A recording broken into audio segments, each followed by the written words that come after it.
শাবান মাস, এই মাসটি হলো রমজানের প্রস্তুতি মাস।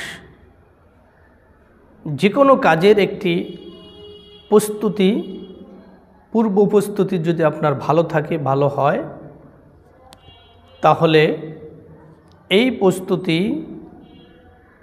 পরবর্তী সময়ের জন্য, পরবর্তী কাজের জন্য সবচেয়ে কাজে লাগে। এজন্য এই শাবান মাসটি হলো রমজানের প্রস্তুতি একটি মাস। এই মাসে যে যতটুকু ইবাদত বেশি করতে পারবে, তার জন্য রমজানের ইবাদত আরও সহজ হয়ে যাবে বেশি করার। রমজান মাস তো সকলেই ইবাদত কম বেশি করে থাকে, কিন্তু একটা অভ্যাস যদি থাকে, একদিনে তার অভ্যাস সম্ভব হয় না। এই জন্য আস্তে আস্তে আস্তে 2টা 4টা, 2 রাকাত 4 রাকাত, একটু কোরআন তেলাওয়াত বাড়িয়ে দেওয়া, এগুলো যদি আমরা করতে পারি, এগুলো যদি আমরা আস্তে আস্তে করতে পারি, তাহলে দেখা যায়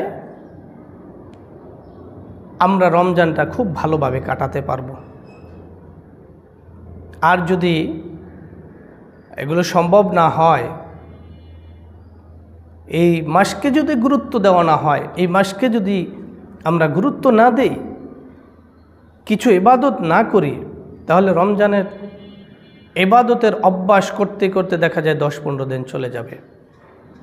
জন্য গুরুত্বপূর্ণ 30টি দিন, প্রত্যেকটি দিন বান্দার কাছে খুবই গুরুত্বপূর্ণ। আল্লাহ তাআলা প্রত্যেক বান্দার জন্য অনেক ফজিলত রেখেছেন এক এক দিনের জন্য, যদি সে অর্জন করতে পারে। হাজারো মানুষ, লক্ষ কোটি মানুষদেরকে আল্লাহ তাআলা রমজান মাসে মাফ করে দেয়।